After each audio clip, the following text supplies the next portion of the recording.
Good evening, fellow citizens of Zimbabwe. This is not a prepared topic. However, tonight we're going to have two episodes. This will be the first video. Stay tuned for the next video that will be released a lot later. The first one. Just because we support not a coup, it doesn't mean we support the army or La Costa as a whole.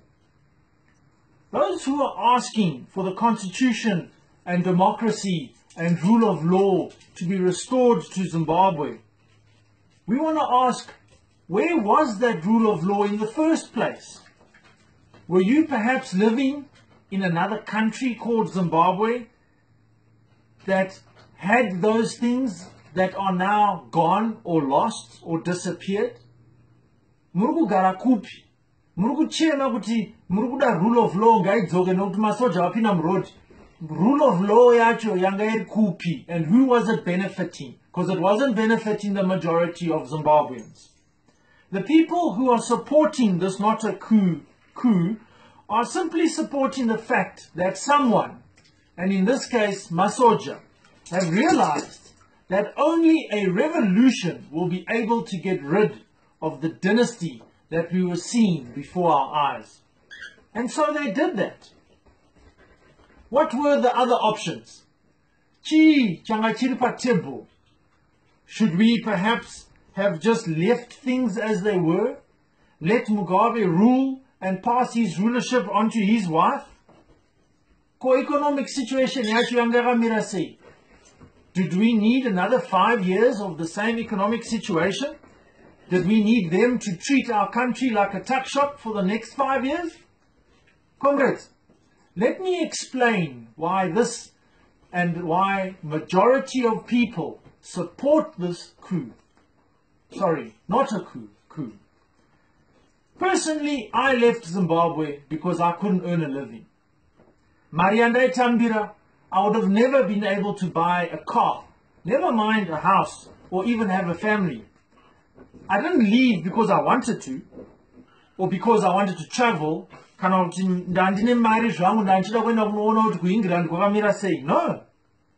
I left family. I left friends. Sisi Iva namkoma sem. Pawakanoigwa ndakatadza kuenda kuZimbabwe kundovaona ini. Vanhu ivavo vakandirera kana ndiri mwana mudiki, vakandirera vanhu ivavo, asi ndakatadza kuenda kundovaviga muZimbabwe. Ndakauya kuno kune bhazi, ndikakwereta mota kubva kuna Coolers, ndikanotora gogo vabva vasara kuZimbabwe. Nokuti pension yagogo yanga iri $12 pamwedzi. Ungararama ne$12 pamwedzi. And you know what? I was the lucky one. I was the lucky few that got a work permit to be able to leave the country. Let me tell you about others that I know who were beaten, raped, and tortured for supporting not only the opposition, but for just trying to make a living. How many have drowned while they were crossing Kulimpopa? Women who were raped because their husbands, their children, or their relatives supported the opposition. There are 4 million Zimbabweans in exile. 4 million. 1/3 yenyika yese yakatiza. How many families have broken up due to one partner having to relocate to get a job? How many have contracted AIDS or HIV simply because they were living in a foreign country? They couldn't afford the treatment when they got back home, and so they died, leaving behind orphans. How many of those orphans are selling their bodies for $1 in order to buy food as we speak now? How many companies have closed? How many employees have been retrenched? We have an 80% unemployment rate. We rely on food parcels from the United Nations in order to feed our starving citizens. You see, this is bigger than not a coup. For many Zimbabweans, including me, this is a very personal situation. We want Mugabe out and his family out. They have caused all the suffering, and they have sat back and allowed this to happen. If Mugabe wanted to, he could have stopped all of this and brought back that rule of law that he is crying for now, that he will not get. Is the army a suitable replacement? Of course not. Of course not. Are the ones who are removing him guilty of crimes against us as citizens? Of course, yes, they are. But it's not about who replaces Mugabe right now. Right now, it's about getting rid of Mugabe. Now, removing the family dynasty that was being put in place before our very eyes.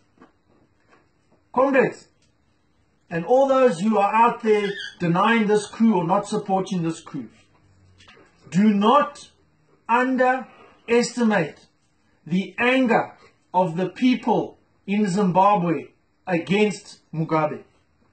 Do not make the people choose between keeping constitution or democracy, which never existed. Don't let them choose between that and supporting the army, because you will be very surprised what the people of Zimbabwe will support at this time in their history. Mugabe must go. Nothing and no one is going to stop us from making that happen. Mugabe must go. Thank you very much. If you like what I'm saying, you want to see some other speeches, please visit our Facebook page, Brett Holley, and also our YouTube channel. And please stay tuned. Later on, we'll be releasing another video regarding SADC and AU and their stance on the coup, not a coup in Zimbabwe. Thank you very much.